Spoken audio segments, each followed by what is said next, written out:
How you been? This is not a past legend. It is a continued legend. Start out by telling you that. That is true. So you're talking about this? Yeah. With this magnet on the back? Yeah, but take the clasp away. That doesn't do anything. Oh, it's just on it. That's why. I know.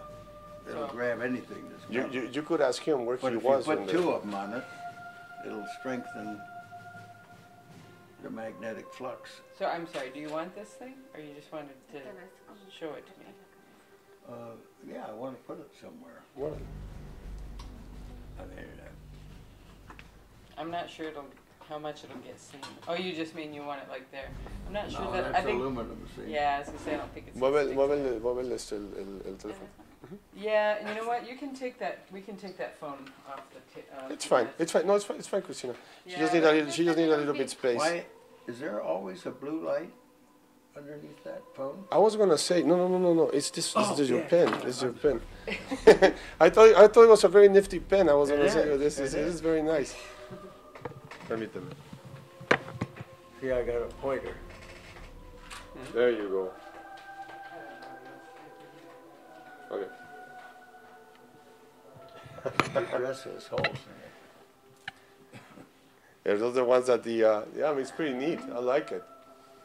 Well, you haven't seen anything yet. Let me see. Oh wow.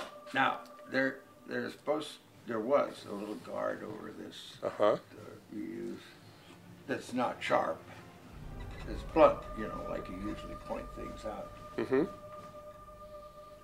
But this is Where'd you get very those? neat. The only thing they need,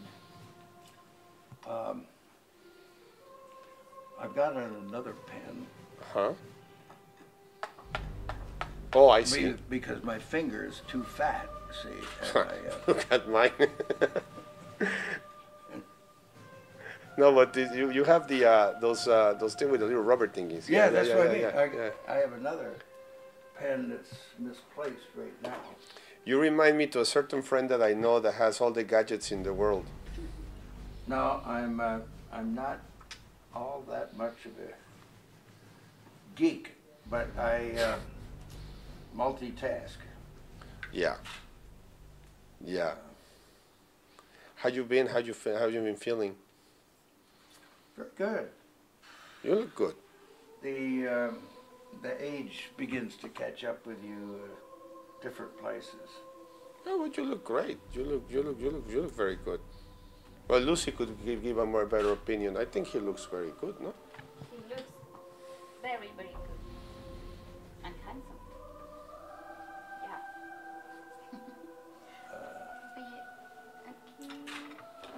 Tiene que agarrar los dos. All right, doctor. Whenever, Now, this is the latest map of the future. we'll talk about that soon as well.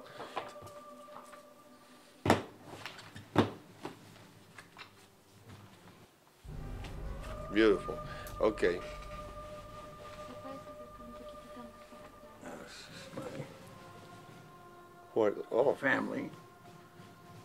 My youngest son, his wife, Uh-huh. my middle daughter and her husband,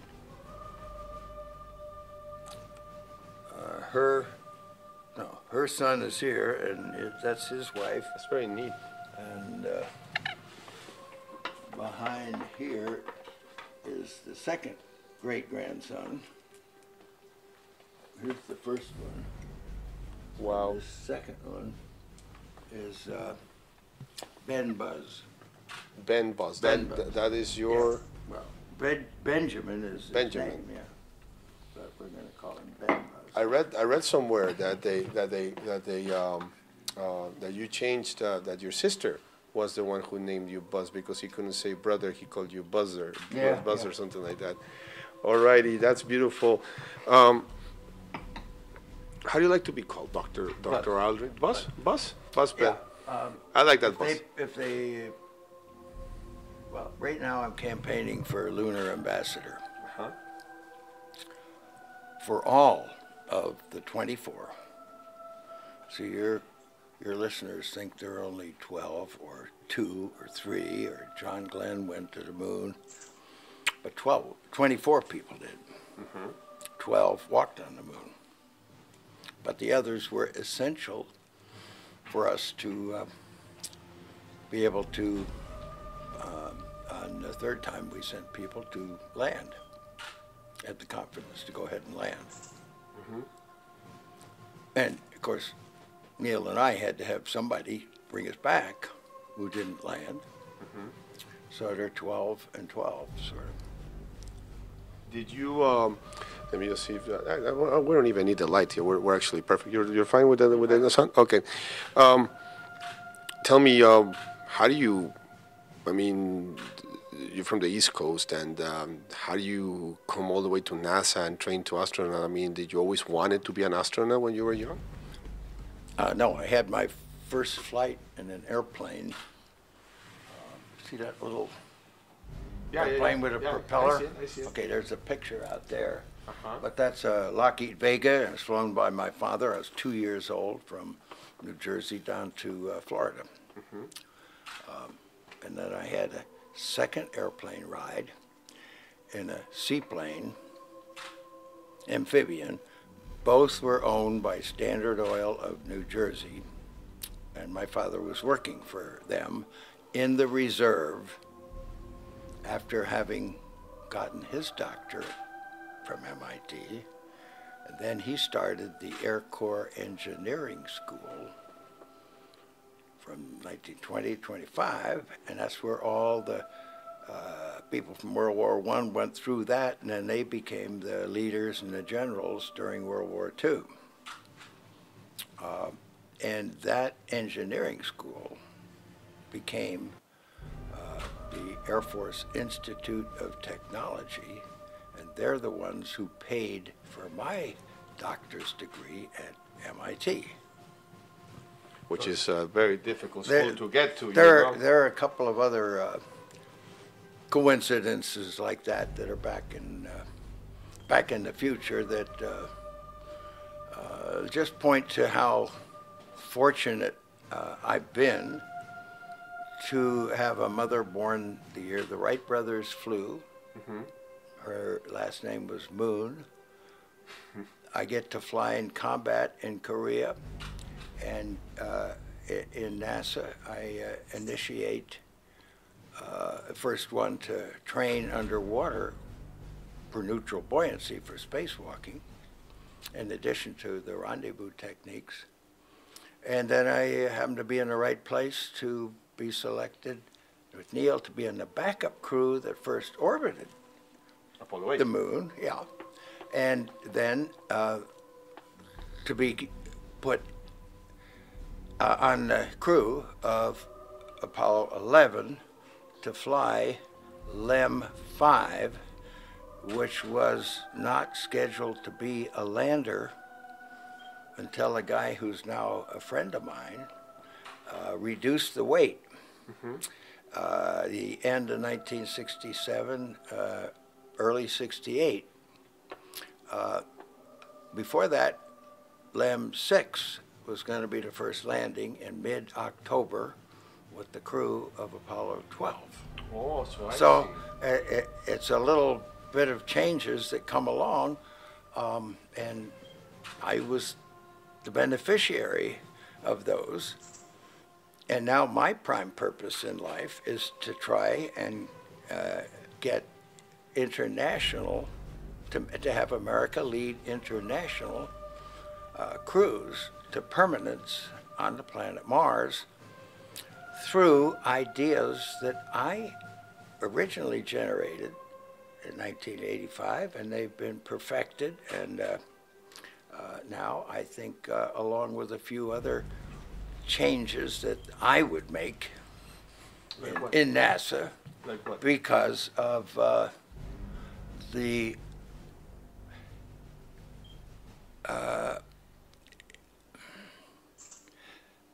not so strong feeling of American leadership in the 60s and 70s, and how much benefit we received and the world received out of the innovations that followed that, by computers smaller and smaller, and all the means of television communications, GPS distance measuring, all came from the space program. All the great technological advances. Let me ask you a question. Going back a little bit at the beginning, you know, when this gentleman was a younger man, he saw you live. When we grew up, we read about you, and we dreamed about people like you, like Neil, like Michael Collins, like the kinds that came afterwards, and to admire you. When you grew up, who did you admire? Who did you want it to be like? Well, my father, being an early aviation pioneer, was associated with quite a few early aviation people. He was born the same year that Jimmy Doolittle was, and he was the person who led the bombing attack on Tokyo after Pearl Harbor. And when my father died, why, he sort of became somebody I would go and visit and talk to.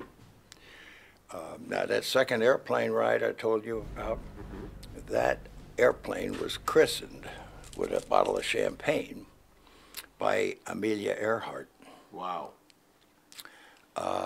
And my father frequently had lunch in New York with Howard Hughes. His high school, his bachelor college was Clark University in Worcester, Massachusetts, where he lived.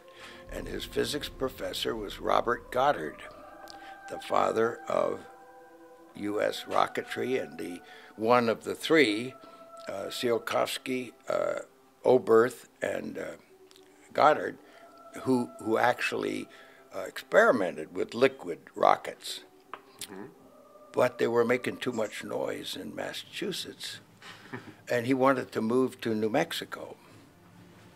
And my father knew this, and he was working in New York with the Standard Oil Company, and he knew, not closely associated, because he was still in the Army Reserve, so he's not a wealthy person. But he knew wealthy people in New York, and he felt that Harry Guggenheim would be ideal person who could help finance Robert Goddard's work in New Mexico. But he knew that Guggenheim didn't know who Eddie Aldrin was. Eddie, my father was called Eddie by the people in the Air Force, and Gene. Like my brother. Yeah. So that's why they didn't have a name for me when I came. So he felt that somebody very recognized that he knew, my father knew, would be known by Harry Guggenheim. So he went to Charles Lindbergh, and Lindbergh then helped get the money from Harry Guggenheim, who's got a lot of museums now, to move to New Mexico and to continue his liquid rocket research, which was really fundamental to a lot of rocketry throughout the world. So you were like surrounded by this aviation history all over the place, even the plane that your father flew and all the places, everything was like history all over the place, and aviation history with you all the time.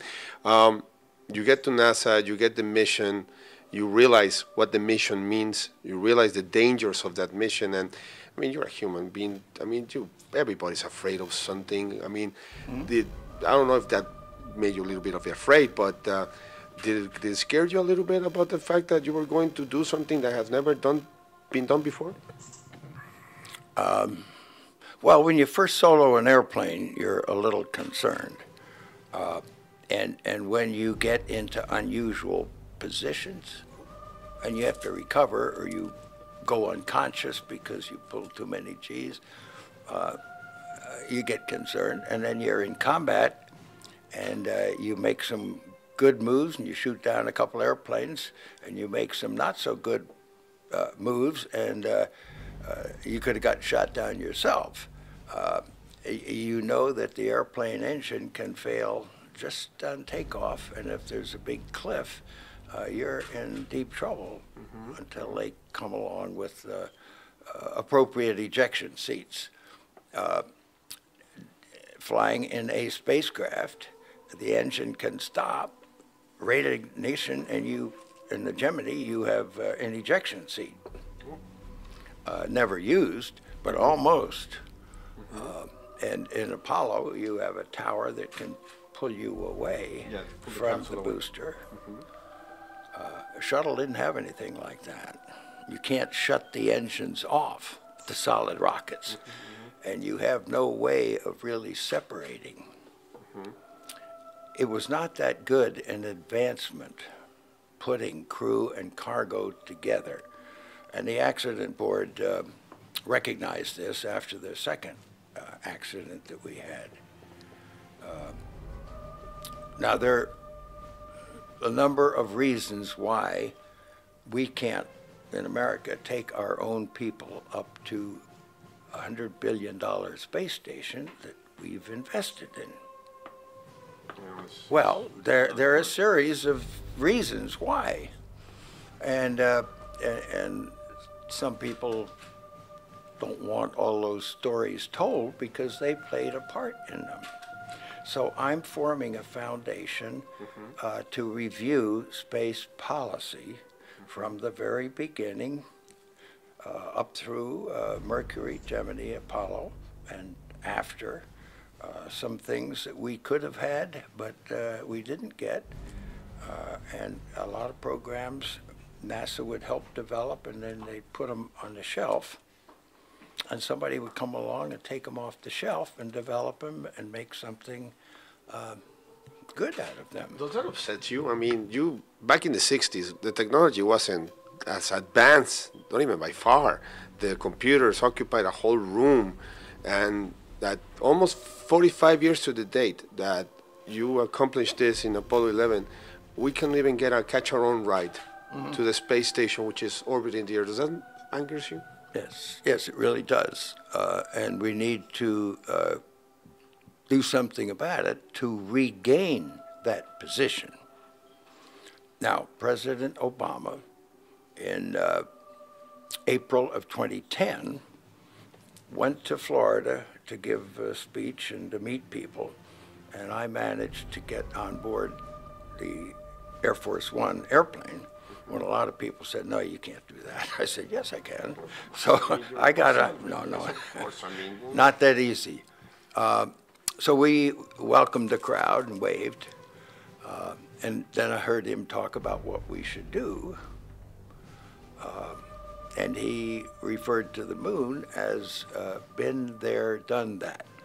Now, he didn't hear that from me, even though he told the crowd that I'd flown with him.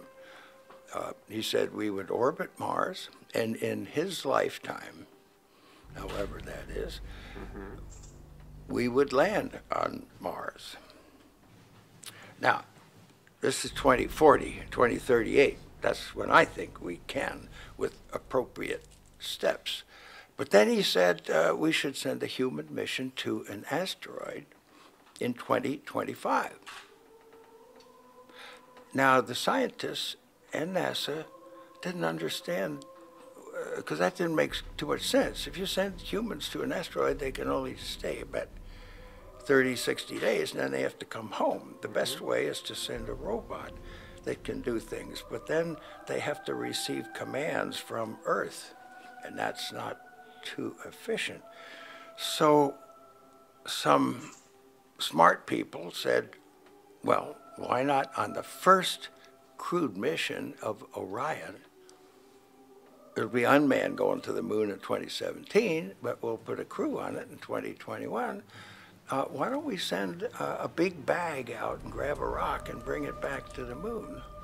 And I mean, that is not viewed as a very good thing to do in comparison to do just what the president said, send a human mission there by the end of 2025. But before they get there, send 2.5 years with solar electric propulsion to save fuel, send a robot that gets there exactly the same time. Now the crew can watch what the robot does. We can have a scientist on board. We can have somebody who designed the robot, and we can stay there for 60 days and ensure that it is doing the right thing before the who comes home. Let me ask you this. I understand this. You Yeah, understand well, I this. hope- You well, understand this. So do people at NASA, but they're committed but- to do what somebody came up with, to spend the money, the little bit of money we've got.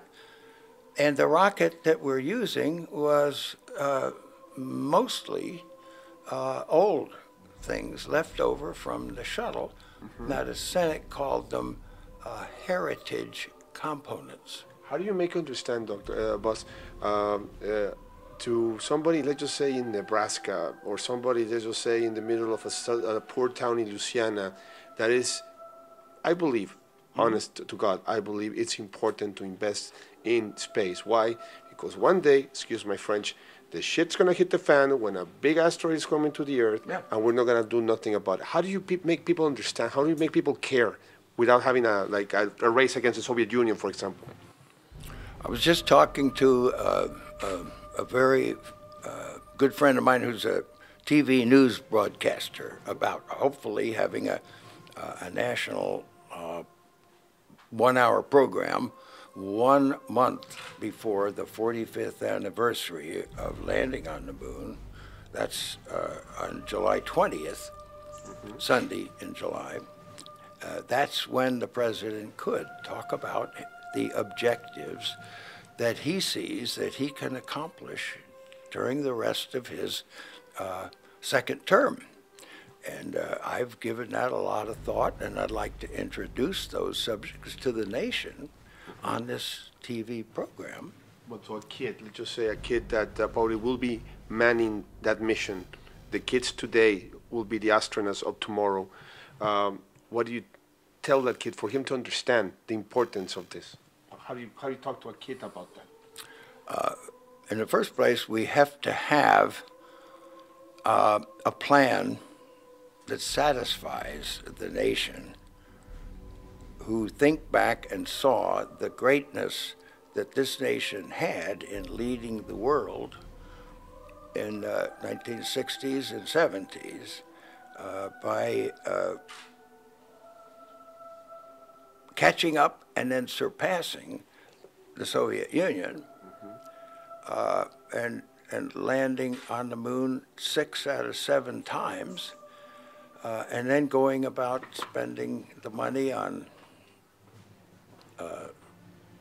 a war in Southeast Asia, on developing the next systems, some of which were very good but were rejected, and the shuttle came along and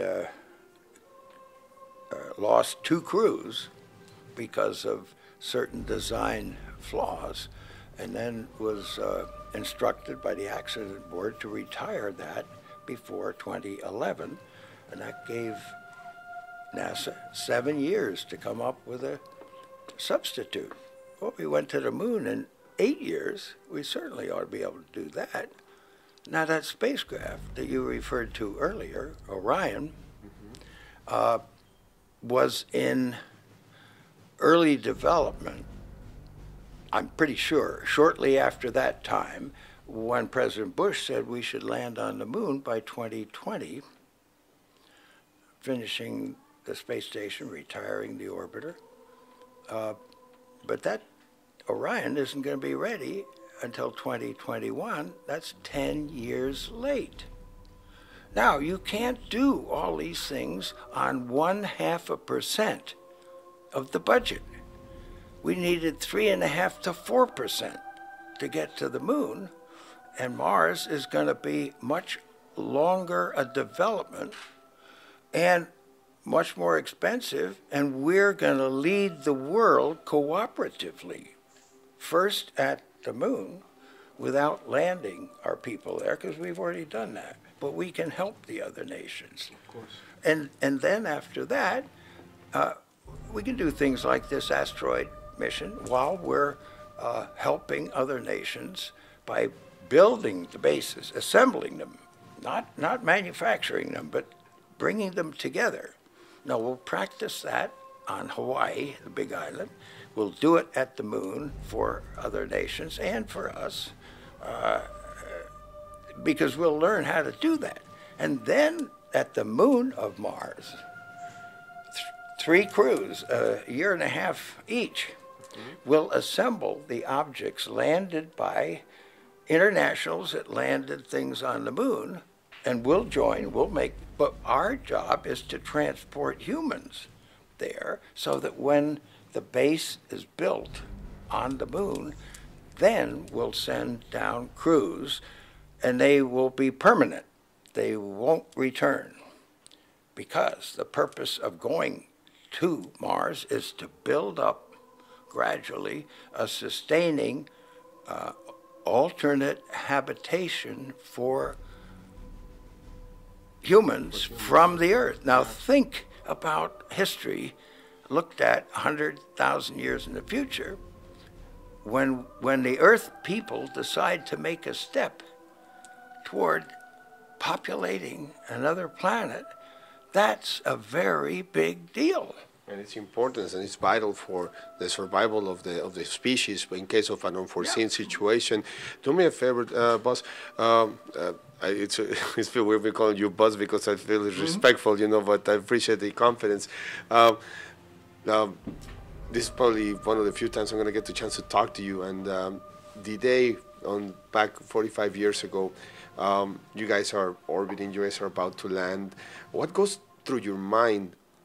Tell me about those last 60 seconds before touchdown, before the eagle landed in the surface of the moon. Well, at 60 seconds, a light comes on in the cockpit on the instrument panel in front of me, and they know the fuel level back in mission control in Houston. So the light came on, and Charlie Duke, the mission controller, who later landed on the moon, said 60 seconds. Now, we're still about 100 feet off the ground. And I was getting a little concerned, because if you run out of fuel at 100 feet, it's going to hit the ground pretty hard, even in 1/6 gravity. By the time we got to 30 seconds call, we were 10 feet. I was much relieved then. No, I didn't want to disturb him. Now, he heard all these things, but Neil was concentrating on the smoothness of avoiding some rocks that were not a good place to land and to fly over them on the other side. And that takes a little more time and a little more fuel.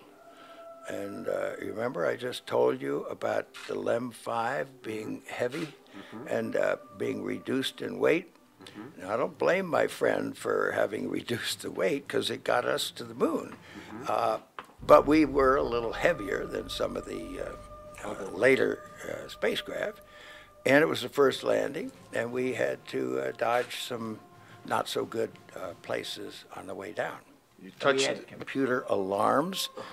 That didn't really affect the landing, but it affected our concentration on what we were doing until we could get a go-ahead from the mission control that those alarms weren't going to bother us. You touched down. You shut down the engines. You realize you landed. The famous Houston, the Eagle has landed, communique was made. What goes through your mind on those seconds? What goes through your mind on 60 plus seconds after the land? Well, as we were getting about 5 feet, I could see our shadow, because the sun was behind us and planned that way, so we would have good visibility ahead. And we could see the sun shining, making shadows in craters, and that made it more visible. But I could see the dust, and I could see our shadow. And I mentioned those on the radio. But I knew we were just about to touch down. And when we did, it was my job to to call out, engine stop. And either one of us could push the engine stop, but Neil was the commander, he does that. And then we had a few other calls to stop the thrusters from firing, because it might have thought, the computer might have thought we haven't landed yet. And then there's some abort guidance systems. And now, having touched down, if something goes wrong, there's distinct times, T1, T2, and T3, when after touching down, if something's wrong, we should lift off at those times to get up. After T3, it's too late to catch Columbia with Mike Collins. And we got to wait 2 hours until he comes around again. So I was sort of paying attention to this, and Neil said, Houston, Tranquility Base, the Eagle has landed. And I knew that 4 of us knew what we were going to call the place where we landed. The 3 of us in the crew and Charlie Duke, who was going to be the mission controller, that we were going to call ourselves Tranquility Base. Oh, so that wasn't like beforehand. That You guys was just name it right there on the spot. No, on the spot, but just that you several told you. weeks before, a month before, but we didn't want to tell anybody. Why did you choose Tranquility Base? But I have to tell you that I was concentrating on that T1, T2, and Neil's transmission interrupted that a little bit, and I thought, doesn't he care about that? He cares. Well, there are times when you have to say what you have to say to make sure that that the control center knows that we've touched down. Now they can see it on their instruments that are back there. Why did you choose Tranquility Base as a name? Well, the whole area was called the Sea of Tranquility. Okay, so that makes sense. Okay, well, T3 has passed. Michael Collins has to go around. Commander Armstrong has said Tranquility Base. What goes through Buzz's mind, like, oh my God, from New Jersey all the way to here? I mean, you know, well, you look around, how's it look?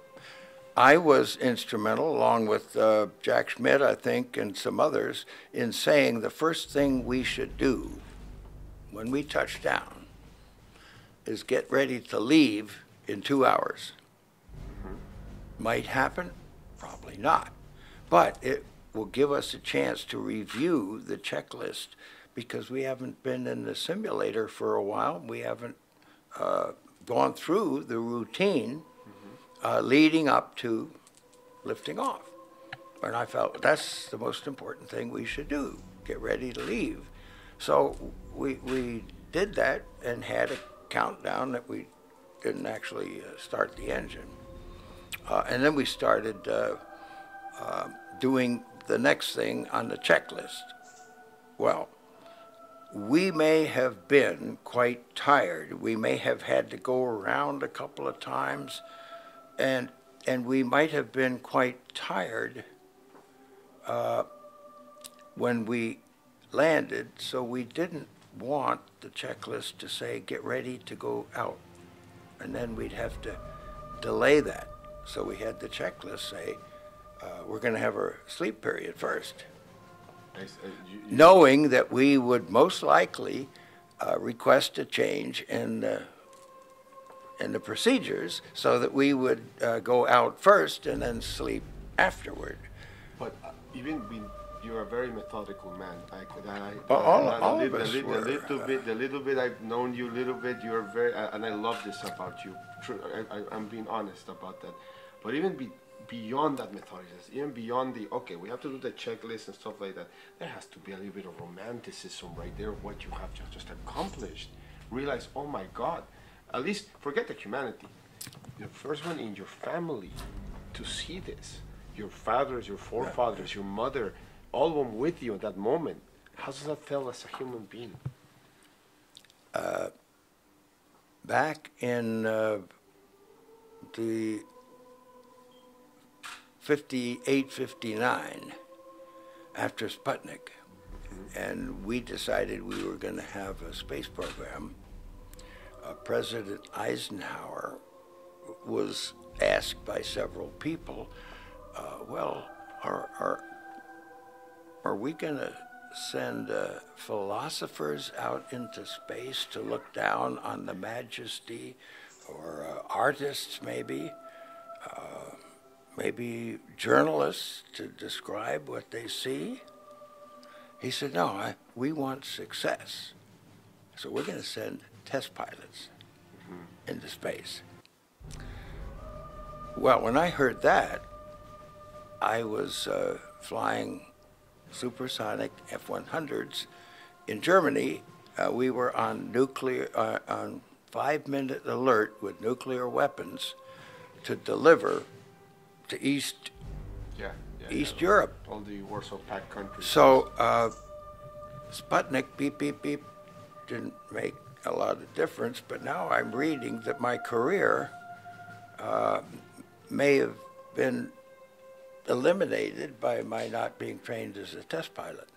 Exactly. I had sort of already intended to go increase my education, but a number of things, a bad case of hepatitis, and that not being schooled, going through the training as a test pilot, left me out, but I was still interested in things in space. And that's why I wrote my thesis on rendezvous of two spacecraft using the Gemini system,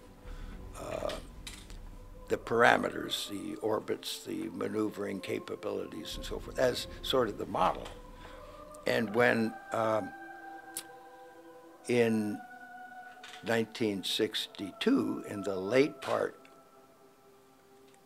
he's already said in May '61 that we're going to go to the moon within the decade. And he made another speech in '62, a year and a half later. We do these things not because they're easy, but because they're hard. Sometime around then, a decision was made to use a newly introduced way of getting to the moon. Up to that point, Wernher von Braun had designed a very large spacecraft to go to the moon. Similar to the Saturn V or different? No, it needed a rocket more powerful, the Nova rocket, to lift it and send it to the moon and then to do everything. Well, that rocket wouldn't be available until way after the deadline of before 1970. So he had to use two Saturn Vs. I see. Okay. And that was the plan. But we had to rendezvous in Earth orbit. We put the propulsion to go to the moon up first. Then we'd put the crew up in this big lander, and they would rendezvous. And then John Hubolt, an engineer, just died recently at 95, came up with a brilliant idea, and he was gradually selling that to the people at NASA, and they finally made a decision that that's what we would do. We would rendezvous at the moon after landing. Maybe more difficult than at the Earth, but the things at the Earth are much bigger. So it wasn't so important, evidently, that the way of Wernher von Braun would take two Saturn Vs, and the John Hubolt would take just one Saturn V. So it made going to the moon much simpler, much easier, with different spacecraft to do different things. And he was sort of my role model for quite a while. As I began to think of, well, this is innovative, this is different.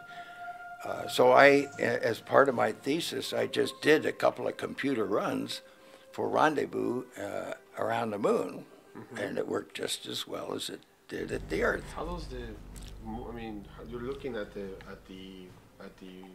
vista of Tranquility Base. How does it look like? How does it look to you? I mean, is it like the stars? Tell me. Well, it was decided that the commander would go out first. Okay. Because, number one, the commander of other major things always did something before the troops did. Yeah, 'cause of Colombia. But every spacewalk up to that point had always been done to even out the training, because the commander always had much more things to train to do. So to even out those trainings, the experiments, the spacewalks and others, was always done by the junior member, the co-pilot. Yeah.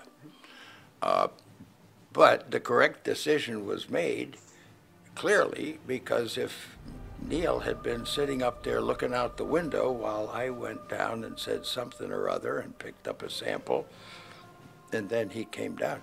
Now, probably once the two of us were down there, I should have been trained to be the person who led the emplacement of different things and the decisions outside. But that wasn't the way it worked, because Neil, once he leads something, he continues to lead, and I'm a follower, because that's the way we trained to do that. Now, of course, the way the hatch opened, the door, made it easier for the commander to go out first, and then I would move around and open the hatch, and then I would go out. Was that cool with you? Was that fine with you? I mean, sometimes. Well, I was representing all the people that would come afterward as to what the procedure would, how it would be done. And if in engineering you have an uncertainty, you need to look at more than just one solution. You need to look at both solutions, and you have to weigh the pros and cons of both before coming up with a decision. And we were not having a decision made. Okay. And it was delaying our training as to who would go out first. So I eventually, after talking to Neil, and he wasn't gonna make a decision, he wasn't in a position. So I went to the head of the Apollo program and asked him that we needed a decision, one way or the other, and don't change it once we make a decision. Just like my friend went to the head of the Apollo program and said, my spacecraft, LEM 5, is too heavy. If I reduce the weight, will you let it land? Mm-hmm. And he said, yes. So that's why Neil and I landed instead of the Apollo 12 crew. Did you, I mean, when you made the decision? I didn't know that then. I didn't know that until a year or two ago. Did you want it to be the first one? When the decision was finally made that I was on the crew and that we had the potential, if the next two missions were successful, of making the first landing. When I came home, I said to my wife, you know, I would just as soon be on a later landing where we would do more interesting things, and I wouldn't have to put up with all the speeches and all the celebrations that go of being first.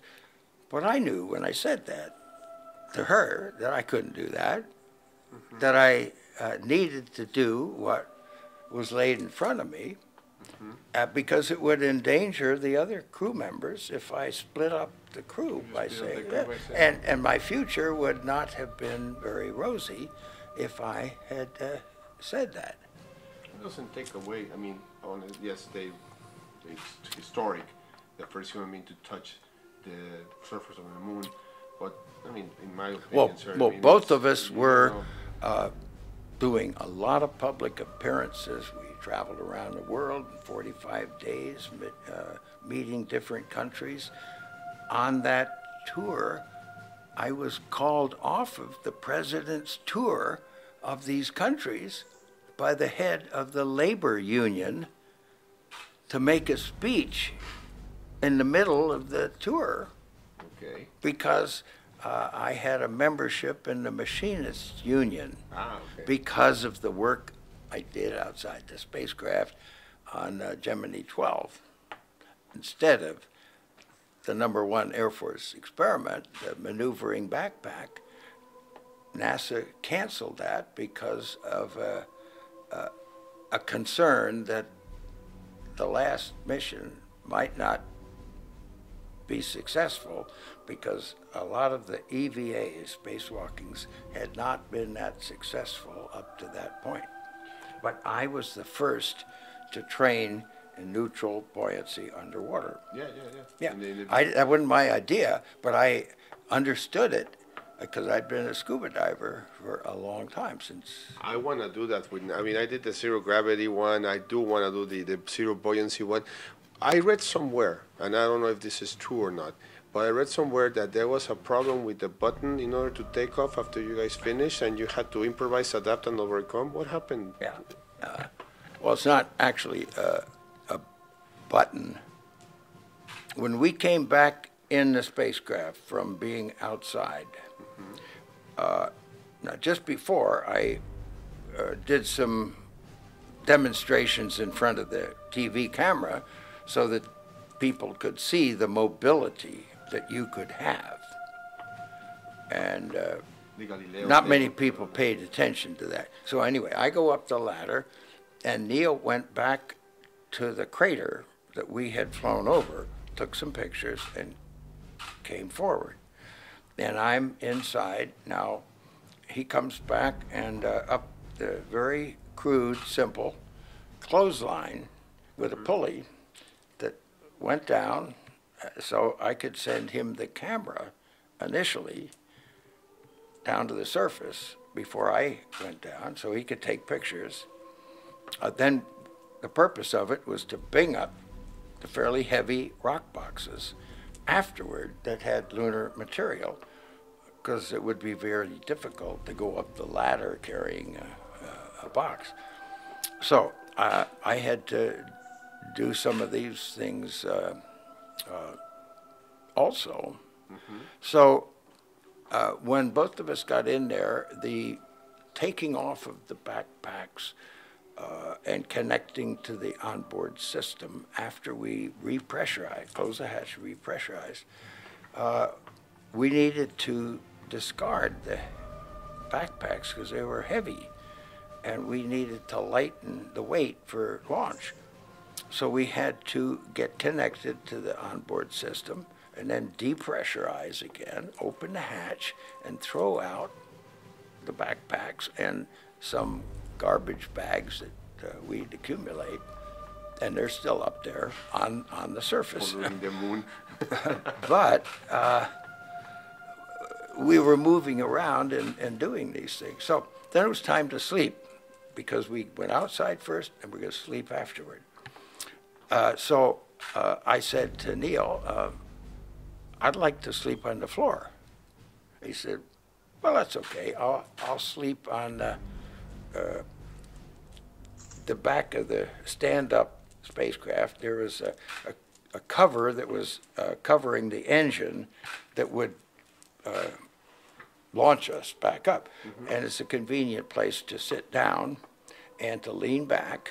And he said, I'll sleep that way. So I was on the floor.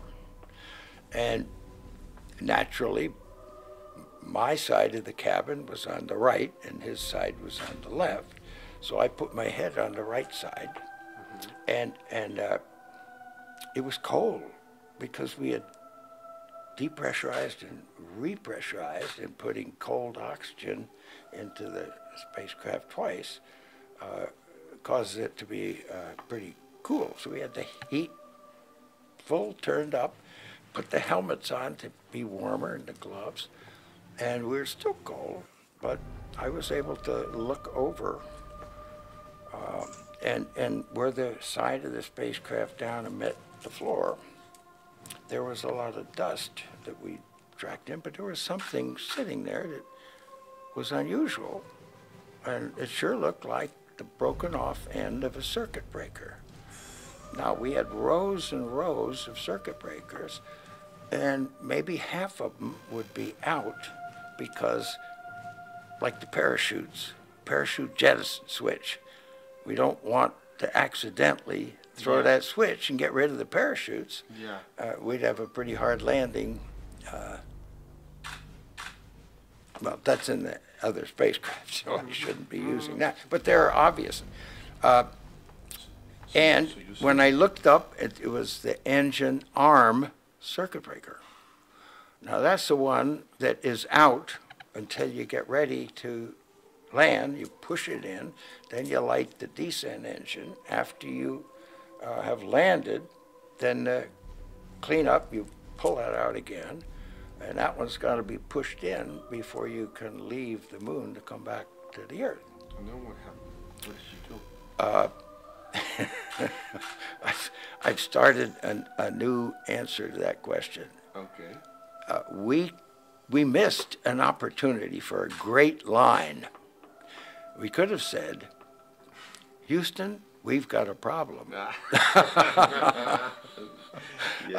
But we didn't think of that. Well. We told them what the problem was, and they said, well, we'll check into it and see what we'll do. So believe it or not, we did sleep for a little bit, Yeah, 5, 6 hours maybe. considering the And when we sequence. woke up, why the people in mission control said afterward that they were looking all over the diagrams of the wiring, and they were trying to figure out a way to get around that circuit breaker, and they couldn't. And they said, well, even though we know a whole lot more, you're going to have to push that circuit breaker in, but instead of maybe 10, 20 seconds before launch, we'll do it about 2 hours and see if it engages, because they could tell back in Houston through all the telemetry Oh my God. that was being fed We'll back. see if it So engages. now what are we going to do? I wasn't going to use my little finger, because behind that broken, there are electrical currents. And or I wasn't going to use a metal-tipped pen. Now that's what the people in mission control thought we had, but we had also had, and it was authorized, a felt-tip pen. So that's what I used to push it in, and Houston says, Roger, we got power. So, How much? Just wondering. How much does that pen cost? Like what? $2? What? 50 cents pen? no, more than that. When the government buys something, it costs more than that. Well, but I mean, I'm just saying. Well, did you keep the pen? And the circuit breaker, a You broken did? circuit Did you breaker. keep it? Yeah, yeah. Are you sure? It's in, no, I can't show it. It's in the safety deposit box. Okay, well, that's good. That's good But- that you kept it. But the only people, the people who were really interested in that were the Japanese, and they wanted to photograph that. And you remember I said I pranced around to show the mobility?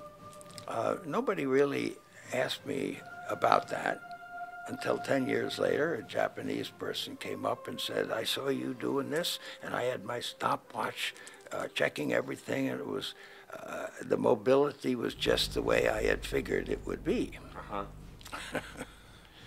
So you get the thoroughness. No, yeah, of course. This is beyond the time I expected to have with you. Are you okay, Dr. We haven't Mars, even your talked friend? about Mars. No, we haven't. We haven't even talked about Mars. I just don't want to take so much time from you. And let's talk about Mars. But before going to Mars, though, one last personal question. You were a young, vibrant, 40-year-old man when you reached the surface of the moon. That by Almost. I was the oldest of the three, but all three of us were born in 1930. You're still very vibrant right now, but I mean, you reach a climatic moment in your life in a very young part of your life. He always tells me that life starts when you're 40. But this is a very tough thing to surpass. Yes. Was Yeah. it difficult for you that after the moon, then what? Well, I was doing things with the public that I didn't relish, and I began to get better and better at speaking.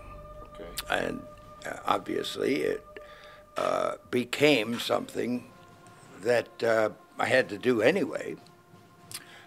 And when I left NASA, I went to test pilot school to command it. Remember, I told you I wasn't trained, so yet I'd been at the Air Force Academy for 2 years before.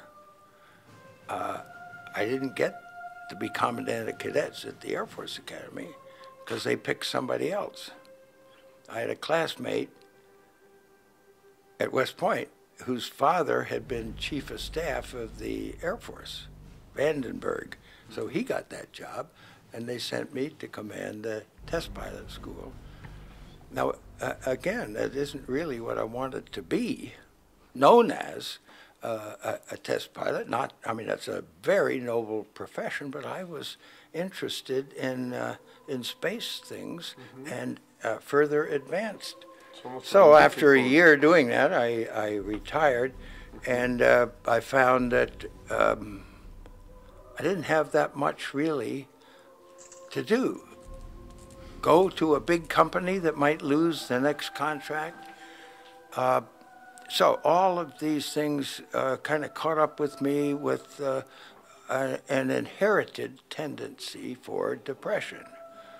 My grandfather, an Army chaplain, had committed suicide. My mother committed suicide a year before I went to the moon. Just because of the apprehension of the notoriety that might come if her son went to the moon. Now, who believes that? I do, and my sister did, because she understood that too. That's horrible. And there are other. My uncle had a couple of daughters that committed suicide too. So I had that tendency that really got to me, and as with most vibrant people, I began to drink more and more because I didn't have a regularity in my life. And so after a couple of years, I had to go through recovery for alcoholism, and that took a couple of years. It wasn't easy. I've got 35 years now of sobriety, but I still have periods of discouragement. I chose not to get a permanent job, even though I did work several times, short times, for different aerospace companies in sort of a gradual, it was regular, but it didn't impress me as what I'm going to do for the rest of my life. So I left those and began to work on innovative things. I was still working for one company when I was interested in space tourism, and I saw an opportunity to leave the Earth, fly around the moon, and then come back for a tourist eventually. So if you could keep that spacecraft doing that in a cycling way, you would be able to do that cheaper. So I offered this to NASA at a meeting, and they didn't think it was a very good idea because they were interested in landing somebody, maybe. This was in 1985. So I came back a little discouraged, but the leader of NASA, Tom Paine, when we went to the moon, lived around here and was writing his memoirs on being a submarine commander. So he encouraged me to think about Mars and using the gravity assist of swinging by. And I came up with a way to cycle back and forth. It had advantages, but it had some advantages, but Purdue University and I began to pursue that. And the obvious extension of the search, since that was the only way in the 26-month period, it's called the Aldrin orbit, was to look at every other orbit. And that works very, very good. So we have 2 cyclers, one every 26 months. Sort of redundancies, that's not a bad idea. You got to build 2 of them, and you have to make it easy to build these. They have to be simple, but very reliable. So I have 3 Mars exploration spacecraft together. only one would really be needed if you join up with it, because all you need is a lander to go to Mars, and you disconnect and land, because all the rest of it is in the cycler, and it comes around and does it again. Do you believe that Buzz Aldrin was born in the wrong century? That Buzz Aldrin should have been born maybe when you talked about NASA, about space tourism, we're talking about the future. And it's something that's going to happen. You and I know it's going to happen, but maybe they say, oh, no, we don't want to do that because whatever. And it's frustrating. I've never been asked that question, really. But I told you earlier that I've got a great-grandson, and his name is Ben Buzz. Well, my son, my youngest, is going to, and he knows that. And he helped me write the recent book a year ago, Mission to Mars, that outlined the background that's needed to come up with the schedule of how to get there between 2020 and 2040, how to do things in Earth orbit at the moon, and build up to do things with cycling orbits at Mars. We'll be taking off from the moon then? No. From the Earth? Yeah. Okay. Actually, you take off from the Earth and you bring things together in a staging orbit. And it's not just a circuit, it's one that goes out a ways. Because if you apply the velocity, the thrust, at the low point, the velocity is high, and you go off that way. So it's not the same for every mission to Mars. But your listeners aren't going to understand why, but we know why. So we can put things together in that orbit, and then when the cycler comes by, we catch up with it, rendezvous with it. Well, rendezvous is what I studied at MIT. That's what your But thesis on. it's still a very hazardous maneuver, so like usual, I see that it's much more hazardous than going to the moon. When we left the Earth to go to the moon, we were on a trajectory that would bring us back to Earth. It's called a free return trajectory. And only when the propulsion system worked did we deviate and stay in lunar orbit and then do the other things that we needed to do. We can't do that going to Mars, and the departure is much higher. It's not at escape velocity, but it certainly is going way past Mars if Mars wasn't there.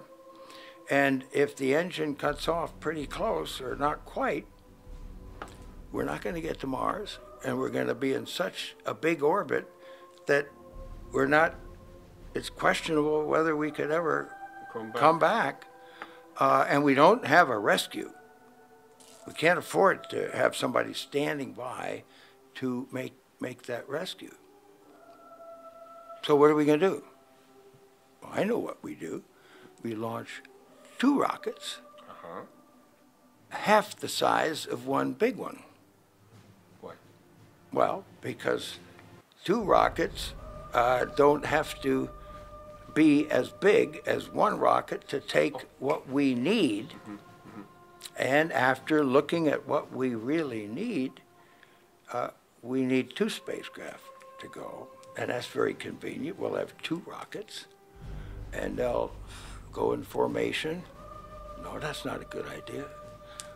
In a staging orbit, we'll put them together and bolt them together, but we can blow those bolts if one of them isn't working. Now, we also need to send 2 spacecraft there. One may land and the other may be a spare, or we may be maneuvering around the moon of Mars, and we'd like to send a lander unmanned to land and make sure that it works. And there are a few other improvements that come along by just thinking about it. Instead of sending an Orion and a lander, we'll send 2 landers. And that's great. Now, the people who make Orion aren't going to like that. So it's another one of these Debates. efficiency, common sense against profit for a company and politics, and you can rest assured that that's not going to be an easy decision. Especially when you come so many things in the country that they need money for. You think about it. Now, are we going to send people to Mars on a lander that we haven't checked out entering the Earth's atmosphere? It's not designed to do that because it's much different, much more difficult because of the thin atmosphere. And now we're going to use that to come back. Well, it's better than having a heat shield that's too small. It may have one that's too big, and you may have to assemble it. You may have to do some things. You may not need the full parachute for as long, or you may not use a parachute back here, which you use one there. Well, like they did So- with Curiosity. That's right. That's how difficult it is to land big objects. And that's why the best in our country, two best companies, should develop that together, not just one. When we took the winner that came up with Orion, there was competition, and then we picked one to build it, and not two. But the Mars lander is so important, we need to pick two. Now, I'm just a mission planner, but I'm making choices ahead of time, and my youngest son says, "Dad, you can't do that. You can't pick who's going to win the competition." And I said, "Yes, I can, because if I have a very good reason, the United States, in my plan, are not going to land right now in the next 20, 30 years on the moon. So we shouldn't invest in a big rocket and a big lander and big objects that will be what we live in. We're going to design it, but we're going to get a company in Italy to build it." I want to ask you a last question, Dr. Aldrin. Otherwise, my camera is going to die before I get the two most important favors I got to ask you about. First, you know, I'm hoping that some Spanish-speaking nations who don't have a big space program will begin to see the wisdom that I, as an individual, not NASA, I talked to NASA quite a bit to get them to understand this. If there are some people in another country that want to become a part of the winning way of the future by working and helping me, I would certainly need not a whole lot, but a little bit of additional people. And yeah, I have to pay them for their time. I know a couple of good men that could probably help. They need to have money. Oh, well, I mean, Not just smarts. Oh, no, but let me ask you a question that's, and this is one of those personal questions that you don't like. I know that the technical ones, I know you're very good at, but how would you like to be remembered? Dancing with the Stars? Well, not Dancing with the Stars. So you're actually a great dancer, 30 by Rock? the way. No. Because my father worked at 30 Rockefeller Plaza in New York. When Big Bang Theory. when Buzz Aldrin departs to the next level of life, how would you like to be remembered the most? As the pioneer spaceman, the great man beyond the quintessential thinker that you are, that are beyond the current present years, or the grand What Papa? would you say if I've already thought about that? I think the little time I have, I will not assume I know you. Yeah. Because we talked for 2 hours and it's been incredible for me. I will never forget this and I appreciate it. What? But you know something? I think both. One of the more important people that I met was Buckminster Fuller, who designed the geodesic dome. He was an innovative thinker. The man who designed the way to get to the moon, who just died at 95, was an innovative thinker. For years now, I've been trying to get astronauts who reach the moon to salute the flag at the Super Bowl game, because they are by law in '08 allowed to not just put their hand over their heart, but to salute. They don't have to.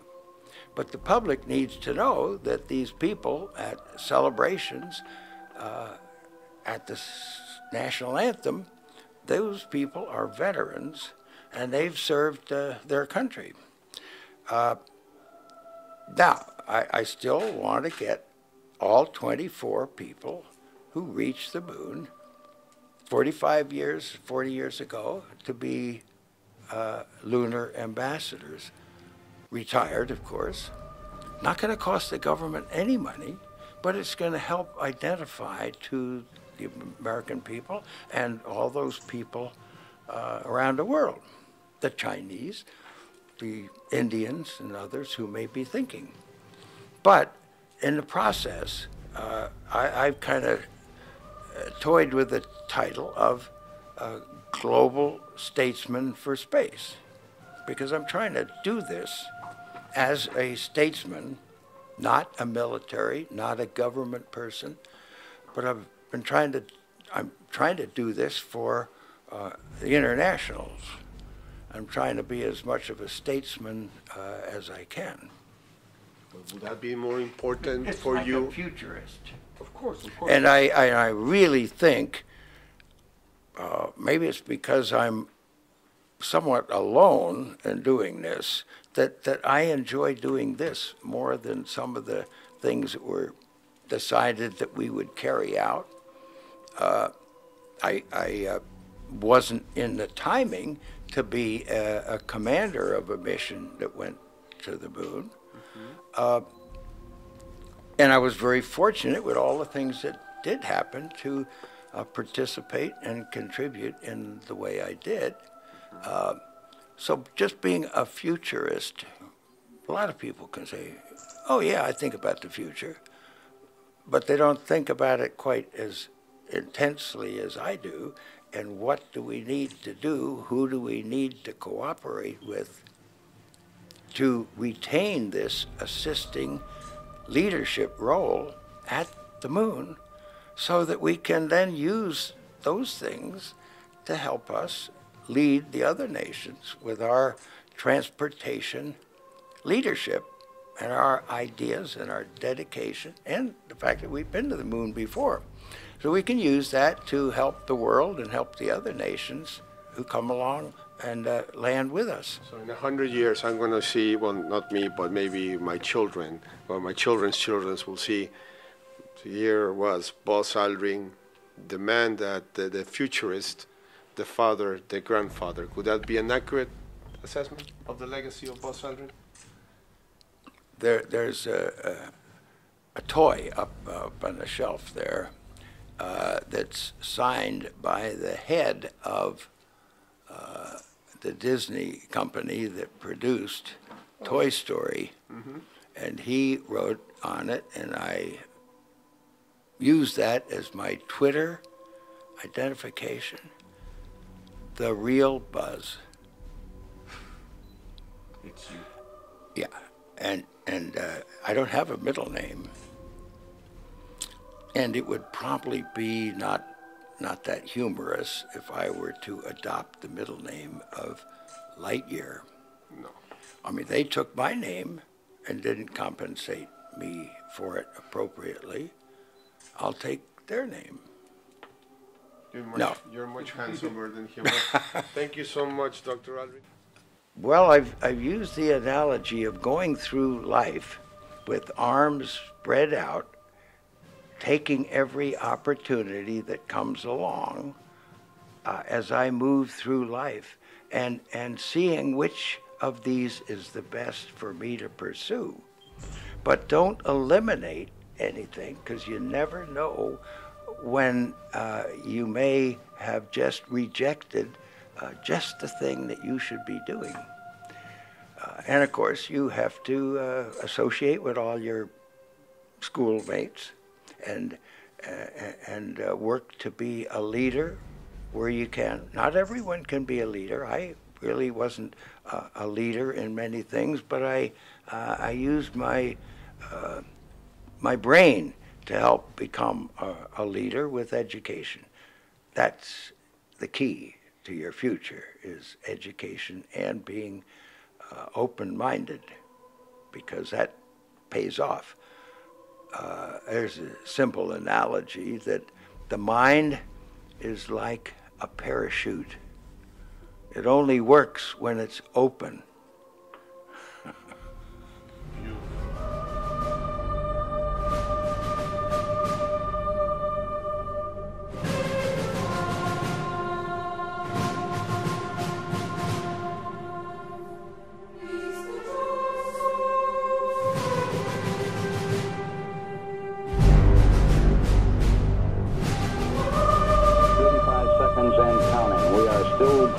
Apollo 11. 30 seconds and counting. Astronauts report it feels good. T-minus 25 seconds.